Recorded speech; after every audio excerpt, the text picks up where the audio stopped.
Boa noite, pessoal.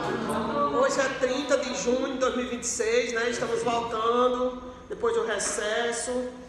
Vamos relembrar aí, eu vou explicar o assunto que eu passei. Qual foi a data, Guru? 4 de junho. Passei esse assunto no grupo, disse a vocês que copiassem, fixei a mensagem e hoje eu vou explicar, certo? Vou seguir a sequência do assunto que eu passei.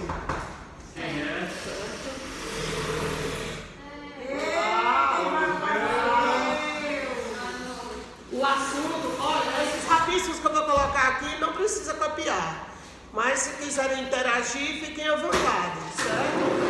Então, o assunto foi ortografia. Como alguém já estava lembrando aí, ortografia é o mesmo que escrita. Então, como eu aprendi lá no curso de mestrado que eu fiz há uns anos, as professoras lá, as doutoras, explicaram muito bem. Elas disseram, olha, ninguém tem o direito de dizer que alguém está falando errado. A pessoa às vezes está falando inadequadamente, de uma forma inadequada para aquele momento, ou para aquela situação, ou ela usa uma variedade não prestigiada, como é a variedade matuta, porque aquela pessoa não teve acesso à educação, não teve tanto acesso, então ela usa a linguagem matuta da língua ou caipira, isso é a nomenclatura que tem nos livros, mas ninguém tem o direito de estar dizendo que a pessoa está falando errado, porque se a comunicação foi feita, houve comunicação, beleza, certo? Mas existe o adequado e inadequado. Como eu disse a vocês, por mais que eu conheça ela por Chiquinha, se eu for no trabalho dela procurá-la, o correto é que eu procure por Francisca. Agora, se lá os colegas, ou mesmo o encarregado, o gerente ou o dono disser, é Chiquinha, você está procurando? Aí mas no local de trabalho, principalmente, as pessoas devem ser identificadas pelo seu nome, ok? E em algumas situações, pelo seu título, como é o caso que eu citei de um juiz, quando está ali no momento do julgamento, ele é chamado de meritíssimo. Quer dizer que ele tem o mérito, o pronome é meritíssimo, juiz. Então, mesmo que eu seja amiga daquele juiz, eu até falei para vocês que eu tenho uma pessoa de Panguaçu que é meu amigo antes dele fazer faculdade. E ele é juiz. Então, quando a gente se encontra, a gente se abraça, se cheira, né? Ele é até da sua comunidade, né? Ele é bem... E aí, mas assim, se um dia eu estiver num julgamento, eu tenho que chamá-lo meritíssimo juiz. Por quê? Porque ele está no exercício da sua função. Então a fala tem adequado e inadequado. Por exemplo, quando a gente está falando com um bebê, normalmente a gente fica falando umas palavrinhas assim abobalhadas, porque está falando, oh, Dudu, oh, Jesus, não sei o que, com a criança, né? Você não vai falar com a pessoa adulta do mesmo jeito que você fala com uma criança, né? E quando você vai falar com um idoso, você normalmente deve falar perto do idoso, às vezes falar alto porque o idoso pode não ouvir, né? Você tem que ter muita paciência porque ele vai falar muitas vezes palavras que são do tempo que ele era jovem e você não conhece essas palavras. Então, existe o adequado e o inadequado, né? Eu estava falando uma brincadeira, meu Deus, do tempo dele, eu não sei nem para onde vai. Mas na escrita, que na língua portuguesa se diz ortografia, porque grafia é escrita, ortografia, escrita correta, certo? Na escrita, sim. Um professor de português formado é a pessoa que tem o direito de dizer, olha, essa palavra que você escreveu está errada.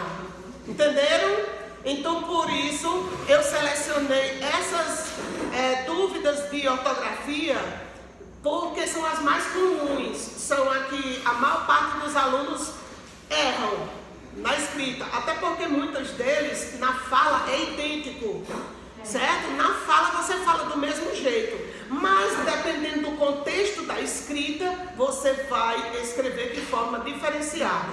Então, a primeira expressão é essa. Olha, nós falamos o tempo todo a gente e tem a gente. Isso aqui é uma expressão, porque são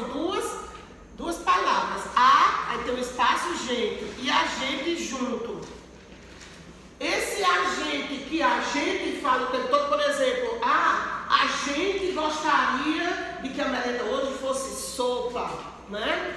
Eu estou falando, substituindo esse agente, substituindo nós. Então é o agente separado, é uma expressão. Certo? Sim. Aí você pode perguntar assim, professora, é certo ou não é certo dizer agente? É certo. Só que a diferença é o seguinte, mesmo sendo sinônimo de nós, sinônimo vocês sabem que são palavras com significados semelhantes. Nós está no plural e agente é uma expressão singular. O que implica isso?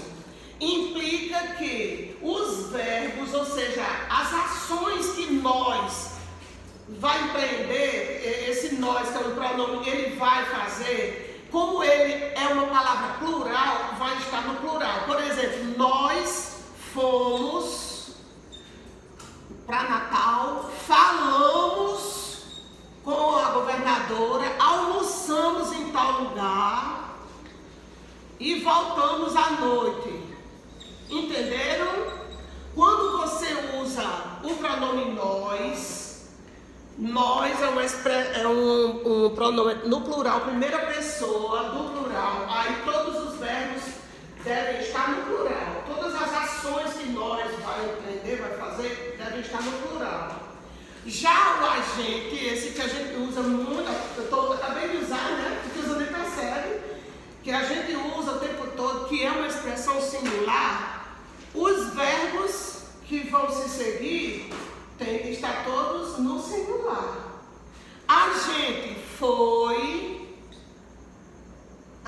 para Natal naquele dia, a gente falou com a governadora, a pessoa como nós estamos importantes, a gente almoçou no restaurante tal e voltou no início da noite. Ai, eu adoro comida chinesa. Entenderam? Aí, o que acontece muitas vezes? A pessoa diz, nós foi. Não é isso? Vocês já ouviram as pessoas dizendo nós foi? Você entende? Entende. Apenas está inadequado. E se for escrever, aí está errada, escrita. Certo, gente? Então, por isso que eu resolvi fazer preparar esse assunto. É o que lá na casa? Então, certo? Se você disser nós foi, nós falou, nós almoçou e nós voltou, está na fala inadequado e na escrita errado. Também existe o contrário. Às vezes falam-se assim, a gente fomos, vocês já ouviram pessoas dizer assim? A gente fomos, às vezes trocam e usam a expressão singular, a gente, e diz fomos. A gente fomos na casa dela, né? A gente falamos com a diretora, a gente almoçamos, a gente voltamos também, está na fala inadequada e na escrita errada. Está ficando claro? O adequado e o correto é nós. Os verbos vão no plural. Se você usar nós, por exemplo, Luana era a líder da sala. Então, ela vai na direção, conversa com vocês aqui, vai na direção e ela é representante da sala. Foi eleita por vocês. Então ela chega lá e diz, olha, diretora, nós da sala do FA, estamos sugerindo que tal data seja tal. Entendeu? Então, se ela falou nós, estamos. Entendeu? Nós queremos, nós solicitamos, nós pedimos. Mas se ela disser a gente, está correto também. Olha, diretora, a gente da sala do FAN1, a gente quer pedir tal coisa. A gente solicita, a gente espera que vocês façam tal coisa. Fica no singular. O verbo, a ação, fica no singular. Não, professor.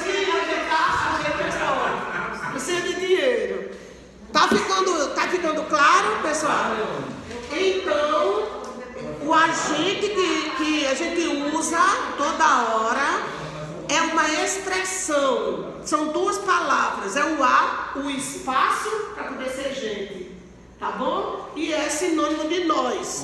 Tem que se lembrar isso. É certo as duas. Claro que quando vocês vão escrever uma redação, se alguém pedir para você escrever, o mais adequado é que você escreva o nós. Entendeu? Mas no dia a dia, todas as duas expressões estão corretas. Agora, a orientação é essa. Se você usar nós, lembre-se, tudo que nós for fazer é no plural. Nós gostamos muito da aula. Nós aprendemos bastante. Nós ouvimos com atenção, certo? E se você usar a gente, aí você vai dizer, a gente gostou da aula, a gente aprendeu bastante, a gente ouviu com atenção, a gente vai fazer a atividade, beleza? Aí, pessoal, a gente junto é uma profissão, ok? Essa palavra aqui, essa é uma palavra que quer dizer aquele que age, ou seja, qual é a profissão que a gente que é mais próxima de nós, da gente? É o agente de saúde, por exemplo. O agente de saúde esteve na minha casa hoje. Também, quando falece alguém, vem aquela pessoa da funerária, que a gente sempre tem o funcionário da funerária, não é? É o agente funerário. Aquela pessoa que fica na rodoviária vendendo as passagens, é o agente de viagens. É agente de viagens, entendeu? Agente de viagem, é a função dele ali, agente de viagens. Por quê? Porque ele age vendendo as passagens para você viajar. Compreenderam? Então, o que é a dúvida aqui? A dúvida é porque 99% dos alunos de todas as escolas do Brasil escrevem o agente que é sinônimo de nós, esse agente que é falando em nome de um grupo de pessoas, escreve junto. E não é junto, é separado. É uma expressão singular. E o agente junto você só vai usar raramente, porque raramente você vai falar que sou agente de saúde, né? Raramente a gente vai usar. Sim, quando a gente assiste aqueles filmes americanos, que tem aqueles agentes policiais, agente 007. Hoje foi o agente salutar em casa. Foi pronto. Eu estou dizendo que normalmente quando a gente fala esse agente que é nós. Tá claro isso aí? Então, o agente, sinônimo de nós, é separado. O agente, que é uma palavra só, é uma profissão. Então, tá claro. Esse aqui é o agente de saúde, é o agente 007 dos filmes, é o agente de viagens, é o agente funerário, a pessoa que traz o corpo para você ver lá, que leva para o cemitério. Eu me esqueci do... Então, esse par de palavras aí está claro. Vamos. Eu estou querendo várias apagadas, não esqueci. Agora vamos para o segundo par de palavras. Tirar a dúvida. Vamos lá. Aí, em cima, sob e sobre. Muito bem. Muitas vezes eu vou as pessoas fazendo leitura e encontram a palavra sob e leem como se fosse sobre. São completamente contrários os significados. Certo, gente? Sobre é em cima, que é escrito separado. Em cima.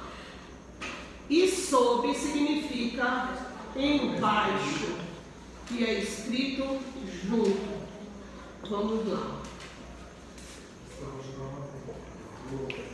Eu posso dizer, o material de cada um de vocês está sobre as mesas. Porque o material de cada um de vocês está o quê? Em cima das mesas. A expressão em cima, que é um advérbio de lugar, é uma expressão, é escrito separado, em cima. É chata a língua portuguesa? É, mas nós não temos culpa. É a nossa língua. E sob, quando vocês estiverem lendo ali qualquer texto, vocês vão encontrar algumas vezes sob com esse B mudo, não tem o RE. É totalmente o contrário de sobre, é embaixo.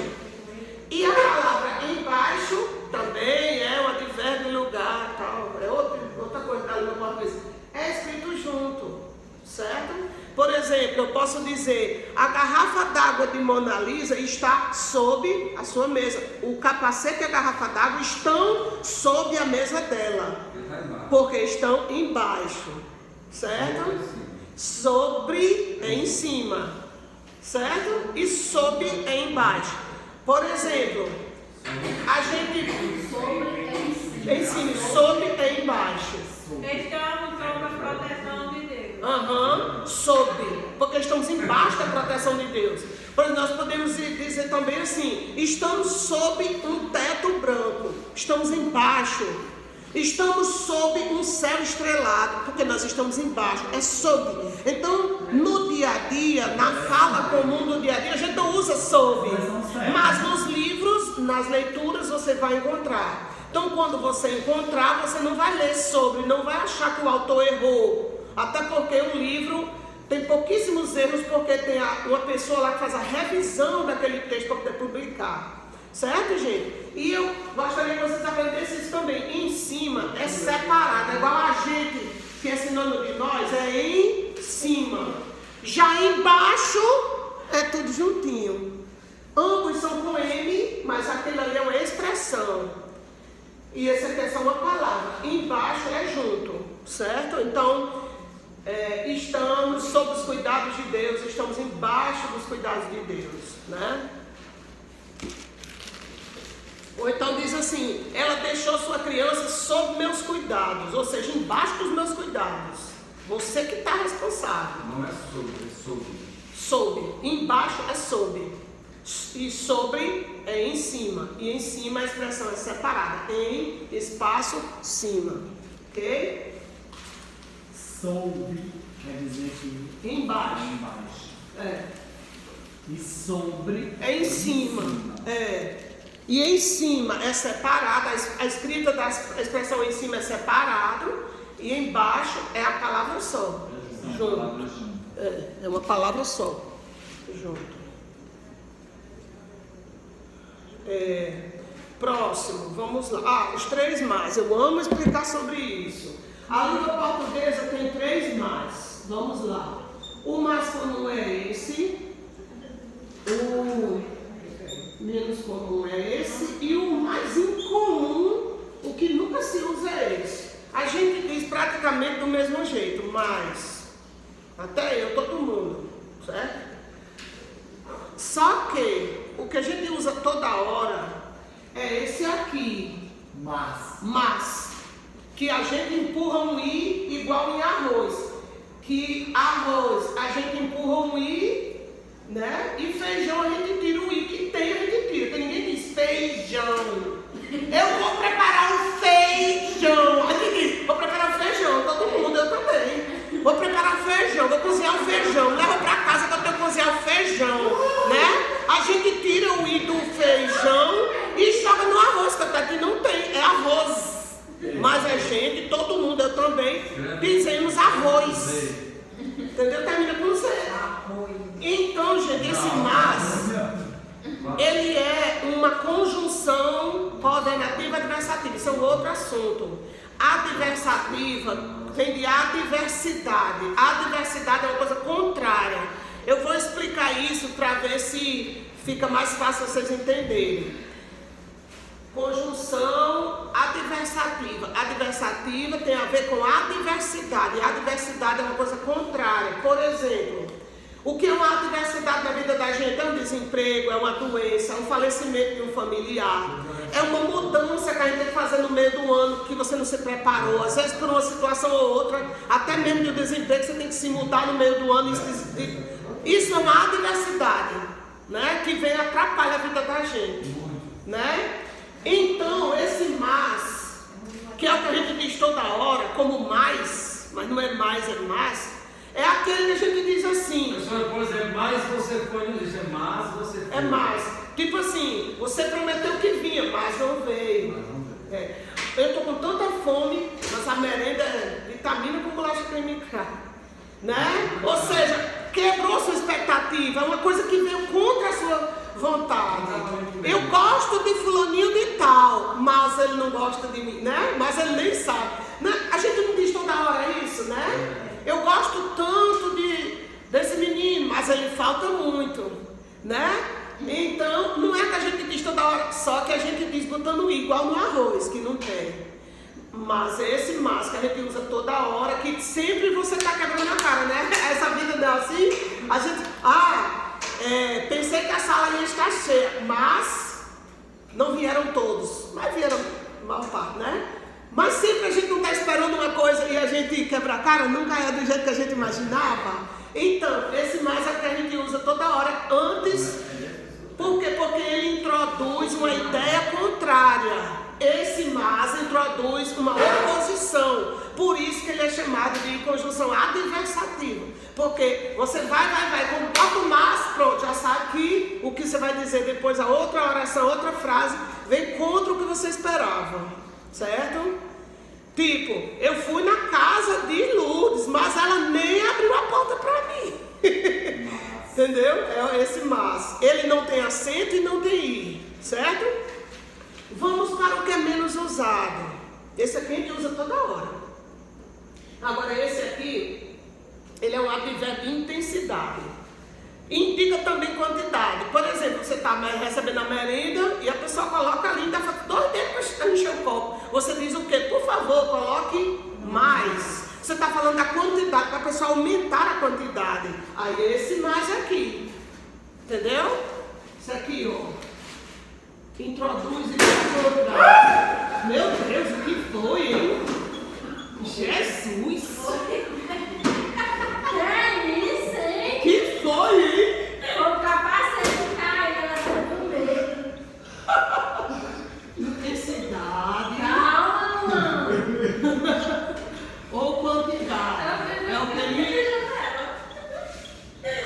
Meu Deus do céu, misericórdia. Certo? Quando você diz assim, você faz também uma comparação. Por exemplo, você pode dizer assim: esse ano eu estou gostando mais da escola do que no ano passado. Você está fazendo uma comparação, ou seja, o seu grau de gostar da escola aumentou, né? Ou então você se declara para a pessoa que você gosta e diz assim: meu amor, hoje eu te amo mais que ontem. Então é esse mais. Eu te amo mais ainda, pode ser também? Mais ainda, agora eu te amo mais ainda, ou eu te amo muito mais, certo? Então esse mais é com i. Esse mais com i a gente usa para falar de intensidade, como é nesse caso, eu amo você muito mais agora, né? Já que a pessoa ali fez um grande sacrifício, esteve do seu lado, chorou com você, ficou do seu lado no hospital, você vai dizer: agora eu amo você muito mais. Mas se você fizer mais, eu amo mais você. É com i, é esse aqui. Mesmo jeito. Certo? Ok? Esse aqui indica intensidade, a intensidade aumentou, ou então quantidade, quando você faz uma comparação. Tipo, fulana estuda muito mais que a irmã, né? Você faz ali uma comparação. Ela está estudando mais nesse bimestre do que no bimestre passado. Eu estou mais feliz que ontem. Certo? É com i. Quantidade e intensidade. E esse mais aqui, essa palavra é um adjetivo contrário de boas. Certo? Contrário da palavra boas. Então, gente, no dia a dia, na fala comum, principalmente aqui no Nordeste, a gente nunca usa dizer mas, a gente diz ruim. Inclusive, a palavra é ruim. E a gente diz ruim, eu também digo, certo? Mas o correto mesmo seria ruim. Aquela mulher ruim. Pense numa mulher ruim. Aí não diz? Eu sou ruim com ele, né? No final. É com ele. Agora, de acordo com a língua portuguesa mesmo, mas, ou seja, uma pessoa que tem maldade, um ser do sexo feminino que tem maldade, inclusive também é o feminino de mal, que eu expliquei na outra aula, né? Feminino de mal. Feminino de maus, né? No caso de mas. Então é usado, é adequado para 4 substantivos. Mulheres. Na prova você se mais com mulheres. acento, mas sem acento, a diferença. Vai ter os 3, essa é a diferença. Mas não vou perguntar a diferença. Vou colocar as frases para você completar com o mais correto. Mulheres, deixa eu ver, mulheres, pessoas pessoas, línguas e notícias.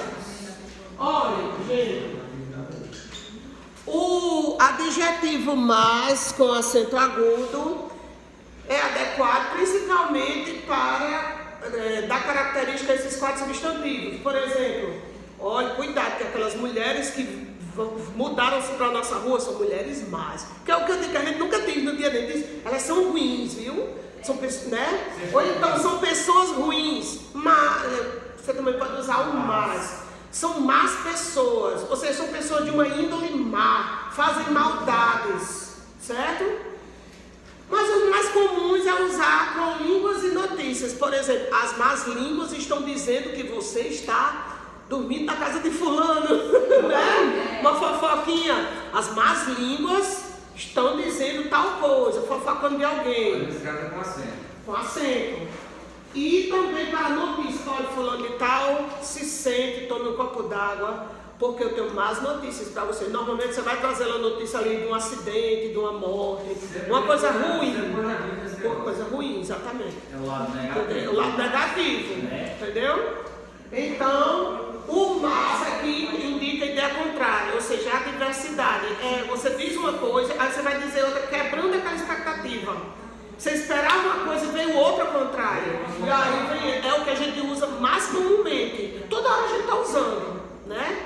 Achei que hoje a escola ia estar cheia, mas não vieram todos os alunos. Mas eu pensei que ele podia comer, né?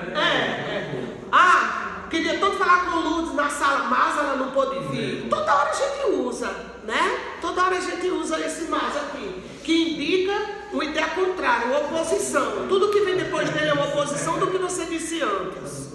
Vem quebrando a cara. O mais com I indica intensidade. Eu estou gostando muito mais daqui. Eu estou hoje mais feliz que ontem. Você parece mais animada.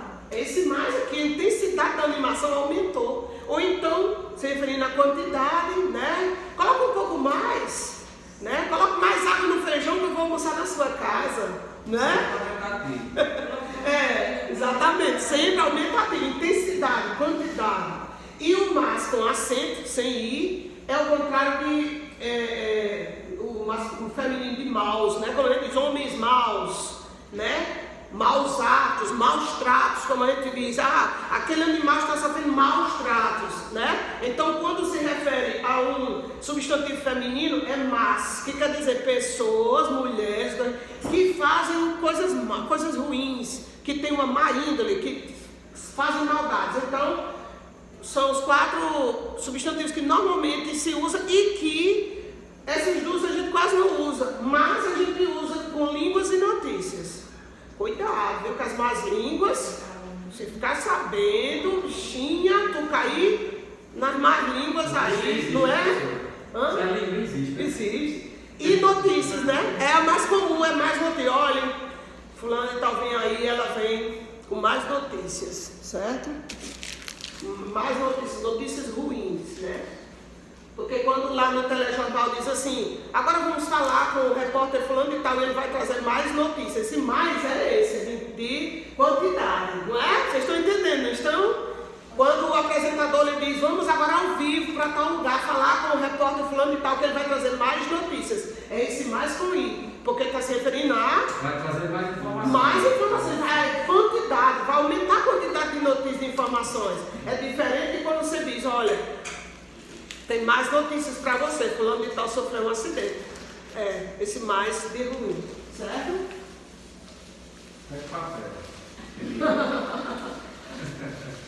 Pois é, na fala é tudo igual, mas na escrita tem diferença. Na fala, beleza, na escrita existe diferença. Vamos para os próximos aqui. Tem afim e afim. Um desses afim quase não é falado, mas é bom que... Tem um H. Já aprende, né? Olha só, existe esse afim separado que indica interesse, que é o que nós usamos E esse afim, que é usado normalmente no plural, que quer dizer afinidade ou semelhança. Vamos explicar. Quando nós usamos comumente essa expressão afim, normalmente quer dizer interesse. Tipo, Ariel está afim daquela menina. A gente pode, né? Digamos que Ariel está sempre conversando com a menina. A gente olha e diz, parece que Ariel está afim daquela menina. O que? Ele está sentindo interesse por a menina. Isso é normal. Né? Ou então você diz, hoje eu estou afim de ir para casa cedo. Você está com interesse de ir para casa cedo. Aí eu estou afim que chegue logo o recreio. Você está com interesse de que o recreio chegue logo. Então esse afim que a gente usa bem facilmente é o afim separado. Igual a gente que a gente usa, né, facilmente, toda hora a gente usa esse agente separado. O afim que nós usamos comumente também é afim separado, que quer dizer interesse. Esse outra palavra afim vem de afinidade. Normalmente se usa no plural, afins. Por quê? Porque sempre vai relacionar pelo menos duas coisas, ou pessoas, ou profissões. Porque isso aqui indica afinidade ou semelhança. Por exemplo, uma gráfica e uma serigrafia são comércios afins. Por quê? Porque a gráfica imprime em papel, a serigrafia imprime em tecido. Mas ambas são de impressão, você leva alguma coisa para imprimir lá. Certo? Eu posso dizer, uma gráfica e uma serigrafia são comércios afins. Afins. Por quê? Porque elas têm afinidade. São coisas parecidas, semelhantes. Uma imprime em papel, imprime livretos, folhetos ou convite, né? E a serigrafia você vai fazer uma camiseta, fazer boné, imprime aqueles banners, em serigrafia. Outra coisa, a gente pode dizer, medicina e enfermagem são profissões afins. Por quê? Porque trabalham juntos pela saúde. Um médico não faz uma cirurgia sem pelo menos um enfermeiro. Hoje em dia, 2, 3, 4 enfermeiras, 2 médicos, 3 médicos. Os enfermeiros não atuam sem um médico. Por quê? Porque... E mais, tem mais uma coisa. O médico não é mais importante do que o enfermeiro, e nem o enfermeiro não é importante do que o médico. Ambos são igualmente importantes. Eu tenho um amigo íntimo meu, médico, e amiga íntima, enfermeira.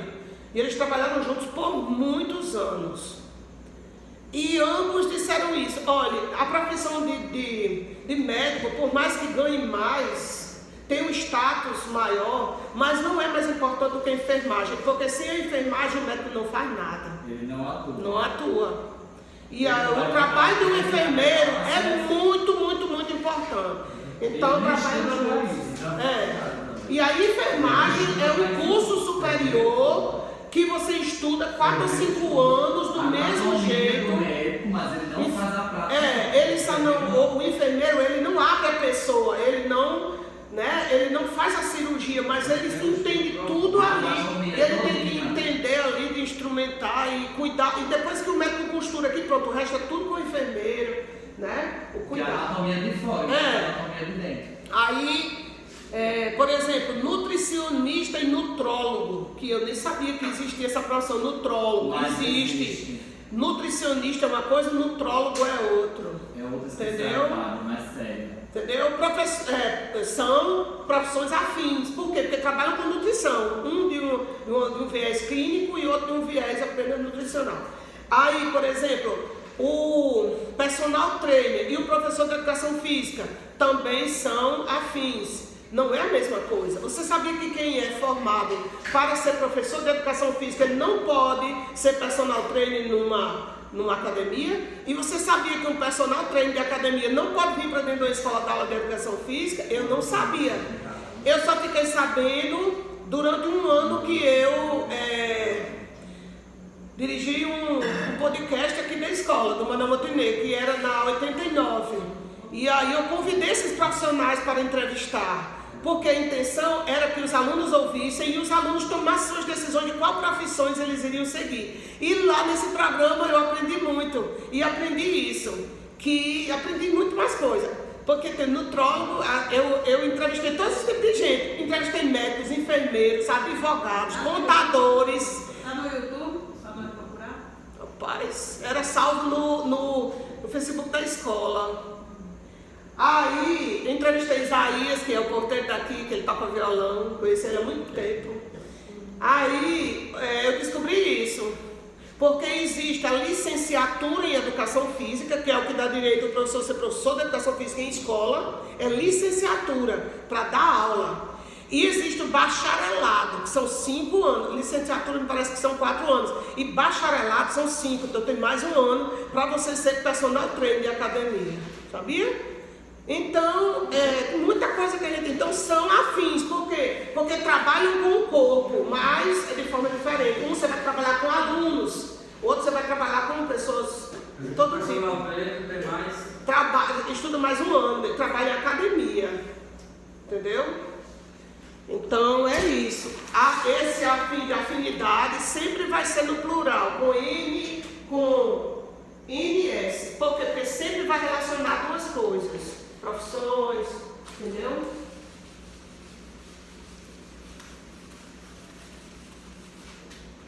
Vamos ver o próximo. Vou tomar uma água porque a garganta já está seca. Tá ficando claro, gente? Quando vocês tiverem dúvidas, perguntem, tá bom? Pode interagir, pode sugerir, como alguém aí está sugerindo algumas frases, é para fazer isso mesmo. Interajam.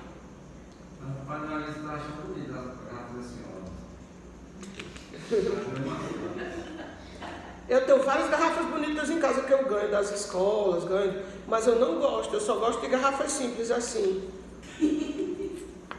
E eu aprendi a colocar a toalhinha ao redor para proteger com uma professora, a doutora Francisca Ramos, que é professora da UERN e da FACESA. Durante o mestrado, ela só usa as garrafas dela enroladas numa toalha. Por que eu uso garrafas simples? Porque é o seguinte... Em Ponguaçu eu trabalho há quase 20 anos como professora, mas antes de eu trabalhar como professora, eu ia para lá vender produtos da loja Boticário, onde eu era funcionária. Então não era sacoleira, era para a loja mesmo. Então eu rodo naquela estrada de Ponguaçu desde os anos 2000, 2001, 2002, quando eu engravidei. Aí em 2003, quando eu voltei da gravidez, meu filho tinha nascido, aí eu não fui mais. Eu não fui mais para Ponguaçu. E ainda trabalhei no Boticário até o final de 2006 e saí para ser professora. Então eu rodo essa estrada de Ponguaçu, se soltar minha moto ali atrás do correio, ela é sozinha.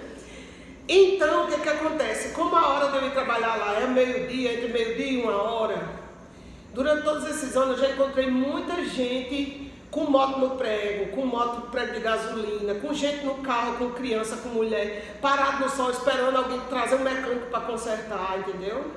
E aí o que eu faço? Essas garrafinhas eu coloco metade d'água assim e coloco em pé no congelador. E quando eu vou sair eu coloco mais água comum e aí quando eu vou ela vai bem geladinha. Aí o que eu posso fazer para aquelas pessoas? Nada. Eu paro, tiro a garrafinha, deixo a toalha e dou a garrafinha d'água. E vamos embora. Isso já aconteceu. Assim, eu tinha uma besteira antigamente, eu disse, eu vou contar. Aí sempre eu ia contando, aí quando fez 25 vezes que eu fiz isso, eu parei, eu disse, pra que eu tô contando isso? Deus é que tá vendo lá no céu. Então eu não tô fazendo pra me mostrar. Aí, quando eu chego na escola, lá não tem água, naquele dia eu fico tomando um copo, não tem nadinha. Tá entendendo? E se eu andasse com uma garrafa das bonitas que eu ganho, eu não ia ter pena de dar. Porque você não dá uma tapaué, você não dá. Então eu opto por garrafas simples assim, porque é um estilo de vida meu ser simples. Tá entendendo? Aí, o que aconteceu uma vez? Esse caso foi interessante. Os eventos da educação de Ponguaçu, tinha uns anos que faziam, teve um evento, um desfile que foi sábado à noite, eu acho que era o aniversário da cidade. Aí eu ia às 18 horas para Ponguaçu, para o início do evento, eu ia levando 2 garrafinhas. Por quê? Porque ia ser um desfile, ia demorar, eu levei 2 garrafinhas, bem geladinha, enroladinha, e lá ia eu. E a gente não sabe, né? Aí, ali no Baldum, quando você segue nessa estrada do Rio, você pega a pista ali, tinha 2 carros pequenos com passageiros, com tal e um ajudando o outro, um dos carros estava quebrado, o outro parou para ajudar, carros que vinham de Macau para Capaçu, carros de linha, carro que vinha de Macau. Aí foi o que eu fiz. Peguei as duas garrafinhas e dei para os motoristas que estavam embaixo dos carros tentando consertar. E fui embora para o desfile sem garrafa d'água. Passou-se o tempo, eu acho que 2, 3 anos. Aí um dia, uma sexta-feira de tarde, lá vinha eu, inclusive com meu filho, que eu tinha pego no IF, ele estava no IF. E eu só pegava ele na sexta, por isso que eu sei que era uma sexta-feira. Depois do rio aqui, antes de chegar naquele pé de Juazeiro, tinha 2 carros de novo, um ajudando o outro, o cara embaixo. E aí eu já vi com meu filho lá na frente, não, Davi, vamos parar. Mas o que foi, mãe? Eu digo, vou levar a garrafa daqui. Era assim, lá nas escolas, como eu era longe das escolas que eu trabalhava, quando eu saía da escola para cá, quando eu chegava, eu trocava a garrafinha d'água, eu saía de lá, fazia a mesma coisa, deixava uma garrafinha com um pouco d'água na geladeira da escola, e aqui estava lá, eu botava água e vinha com água gelada. Por quê? Porque era longe. E aí eu parei, e aí meu filho ficou na moto, e eu fui com a garrafinha d'água. Eu cheguei lá e entreguei um cara que estava embaixo do carro, né? Aí ele disse assim, a senhora de novo? Eu disse, como assim? Aí ele disse assim, olha, já faz uns 2 anos atrás, um dia, de sábado, no início da noite, a gente vinha de Macau, e o carro quebrou na entrada do Baldum, e só pode ter sido a senhora, porque parou do mesmo jeito e deu a garrafa d'água a gente. Eu disse, fui eu. Eu disse, caraca, pra você ver, uma simples coisa, a pessoa se lembrou, né? Aí eu digo, que coincidência. Ele disse, pois é, você continua fazendo, eu continuo. Porque era o que eu gostaria que fizesse se eu estivesse naquela situação, né? Então é por isso. Não é porque eu não tenho, lá em casa tenho várias. Sim, como eu estava dizendo, esse bicho aqui é muito ofensivo, tem uma reportagem sobre isso. Tem que ser um cuidado grande. Tem vários fungos, bactérias, cada coisa. Mas aqui de vez em quando eu troco. Aí também quando eu esqueço uma garrafa normal. Tem que saber para fazer, não é só lavar da gente, não. É vinagre e detergente. Vamos lá. Agora é grama. Agora é grama. Vamos lá, grama. Existem 2 tipos de grama. É escrito do mesmo jeito. Vamos lá, pessoal. A grama mais comum, ela é feminina, certo? A palavra é feminina. Quando é que ela é feminina? Quando ela se refere à planta, a capim, certo? Por exemplo, não pise na grama. Aquelas tabuletas que às vezes a gente vê em jardins assim de banco, Receita Federal, esses lugares públicos, eles formam já bem bonitinho, aí bota assim uma tabuleta de papel, não pise na grama. Ou então você diz assim, a grama do jardim dessa mulher está bem verdinha, né? Comprei uma grama nova para o jardim, é grama feminina, é a grama, certo? Olha, eu comprei uma grama nova para o nosso jardim. Você compra, né? Aquele caminhão vem com os pedacinhos, né? Cortados assim. Às vezes a pessoa arranca a velha e ara a terra e planta uma nova grama. É feminino. Quando se está se referindo ao mato verde, ao capim, à planta, certo? Quando a palavra grama se refere a peso, a unidade de medida, a gente chama de peso.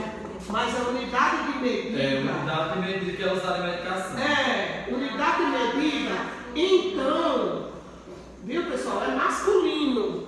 A palavra grama continua sendo escrita do mesmo jeito, falada do mesmo jeito, mas é uma palavra masculina, certo?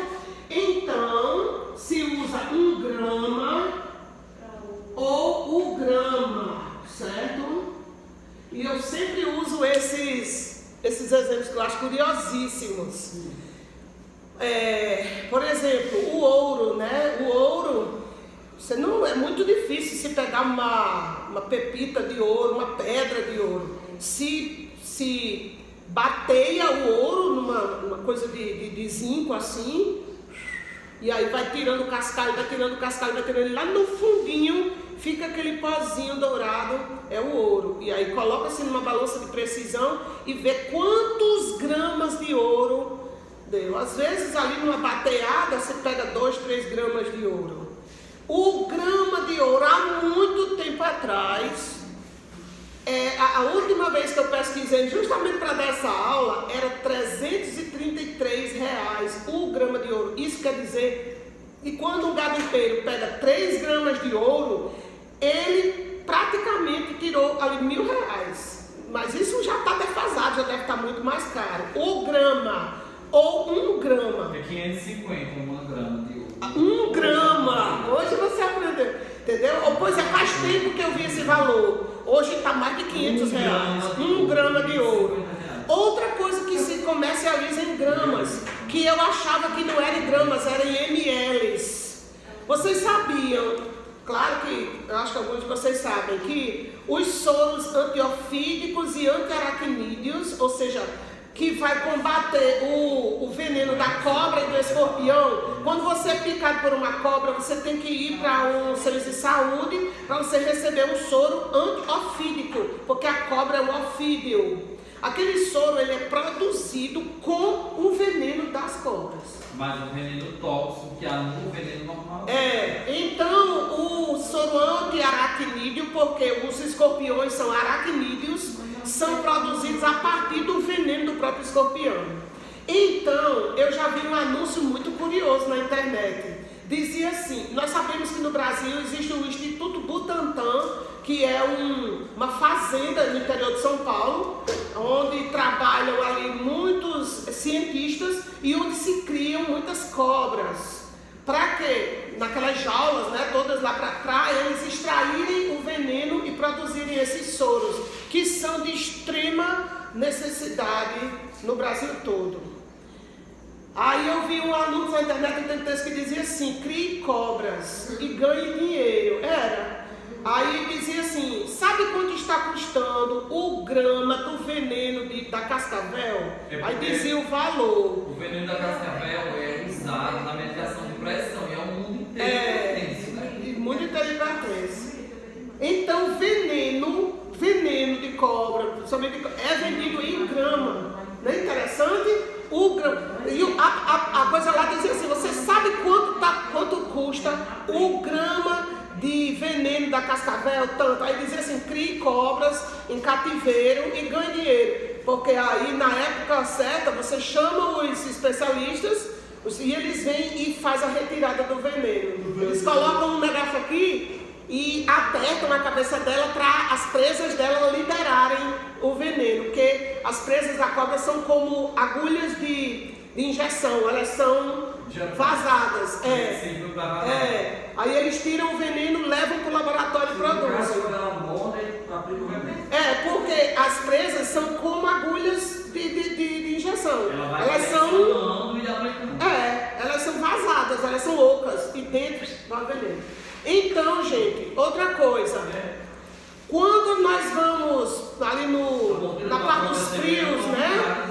Em um mercado, comprar, por exemplo, queijo, e a gente pede 300 gramas, é 300 e não 300. Não é 200 gramas, é 200 gramas. Por quê? 200 gramas. 200 gramas. Agora, não pode, eu não estou autorizando nenhum de vocês a corrigir o açougueiro, a corrigir aquela pessoa. Se você está com um amigo, ele fala assim, aí quando você sair, aí você diz, você gostaria de aprender a falar aquela palavra corretamente? Aí a pessoa, que palavra? Eu disse, a questão do grama que você falou, é masculino. É igual eu corrijo minha mãe, minha mãe nunca quer aprender que abacaxi é uma fruta masculina. Mamãe, você está chamando abacaxi de mulher, abacaxi não é gay não. O abacaxi é macho. Eu digo, mãe, ele não gosta de ser chamado de mulher. Você diz, abacaxi, ele fica triste. O abacaxi é macho, ele é espada. O abacaxi é igual açúcar, ele é espada, mamãe. O abacaxi é homem. Abacate também é masculino. Então, gente, são 200 gramas de queijo, 300 gramas de carne moída, 400 gramas de tal coisa, né? 500 gramas, que é meio quilo, né? 600 gramas, deu 600 gramas, agora não corrijam. Não, é a palavra que você diz antes. No caso aqui é o numeral, né? 700 gramas, 800 gramas, 900 gramas, por exemplo, você pediu 1 quilo, mas uma pessoa, por exemplo, você vai comprar mortadela fatiada, né? Aí você diz, me dê 1 quilo de mortadela fatiada. A pessoa, aí terminou aquele extintor lá, né? Aí diz, eita, não deu 1 quilo, deu 900 gramas. Ele pode dizer 900, mas você sabe que são 900. Ele diz, deu 900. Não, tudo bem, pode fechar os 900 gramas, tá bom. Entendeu, gente? Então, quando grama, a palavra grama se refere à unidade de medida, ele é masculino. É o grama, ou 1 grama, ou 200, 300, 400, 500, 600, 700, 800, 900, para poder ser 1 quilo. Tá claro? Porque a unidade de medida é masculino.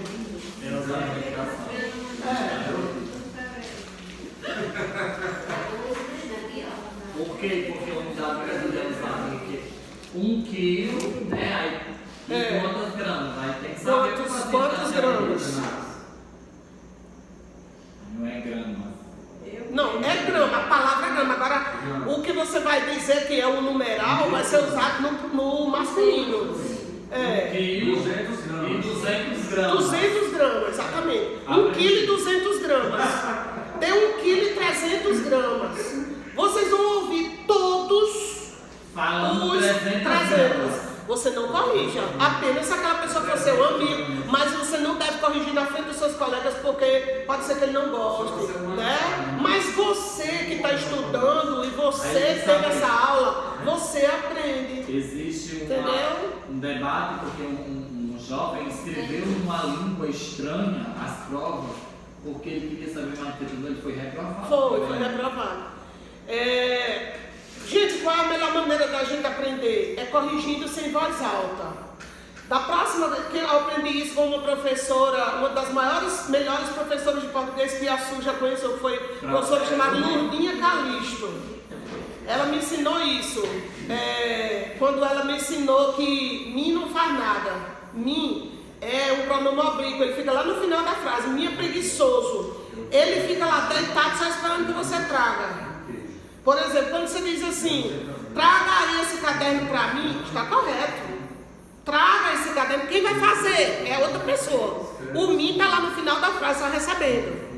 Agora, se você vai fazer alguma coisa, aí sou eu. O eu é quem faz. Por exemplo, traga aí meu caderno para eu escrever, para eu copiar. Você vai fazer alguma coisa, então quem faz nunca é o mim, é eu. Traga a toalha para eu me enxugar.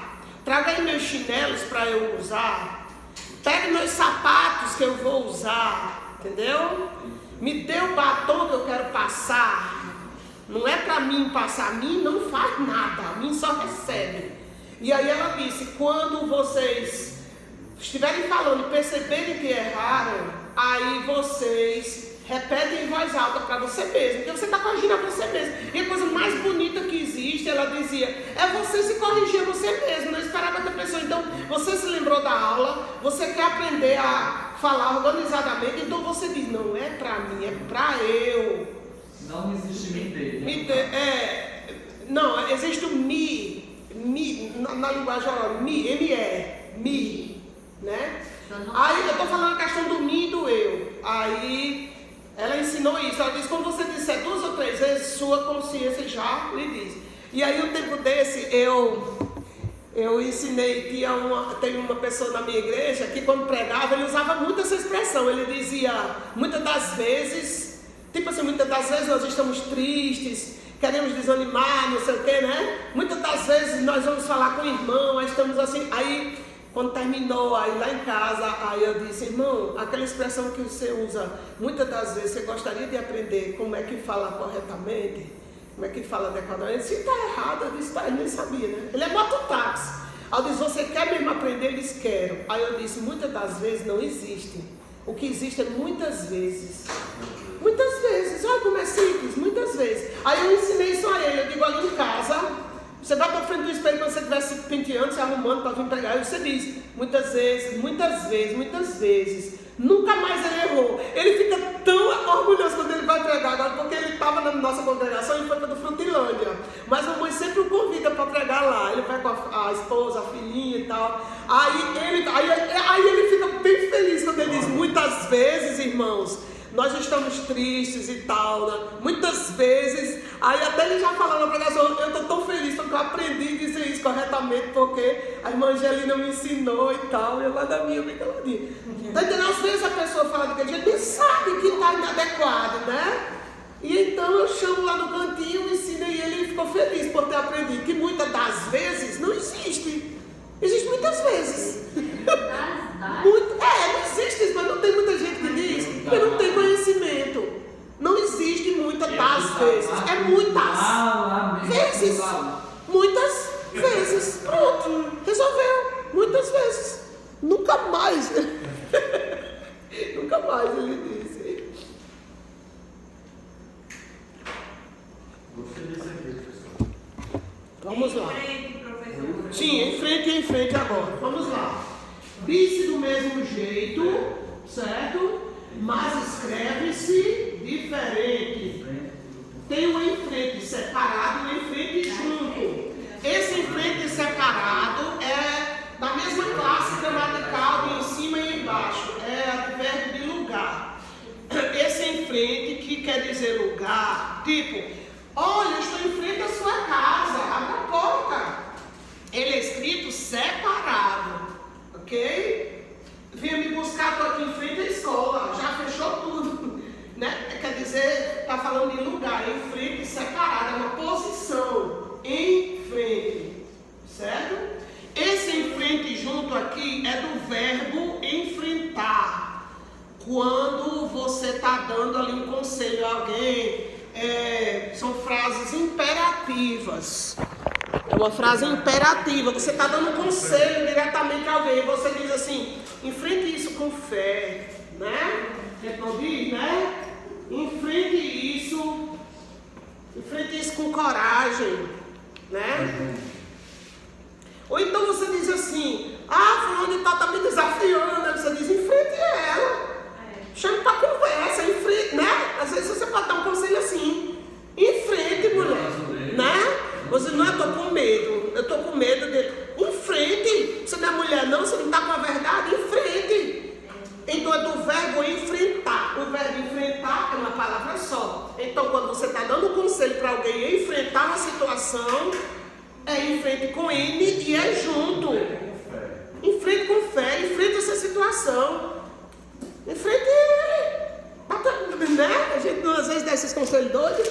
E em frente de lugar, eu estou em frente à sua casa, eu estou em frente à escola, né? É separado. Qual é o próximo par de palavras aí? Estou em frente à sua. É o que agora? Perda e perca. Muito bem. Perda e perca. Perca. Não, vou logo para perda. Perda e depois perca. Qual é o erro aqui? Muita gente, inclusive professores, usam nas redes sociais, quando falece alguém, usam no lugar de perda, usam perca.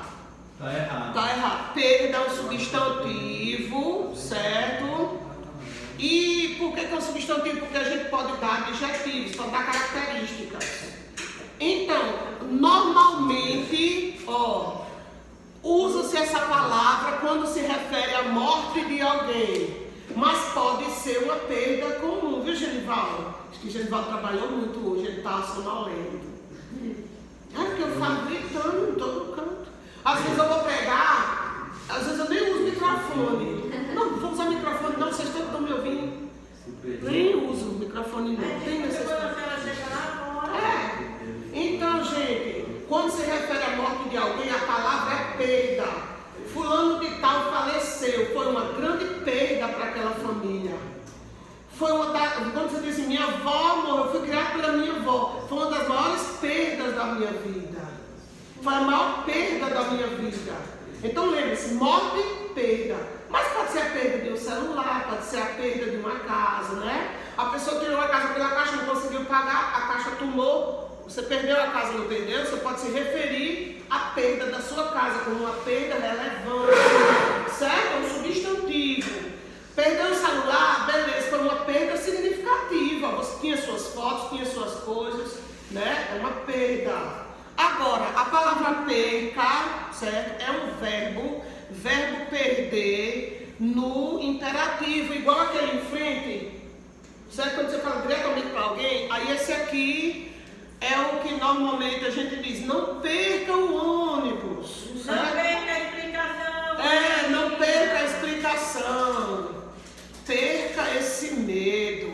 Às vezes você está dando conselho a alguém, não perca essa timidez, né? Vá falar com ela.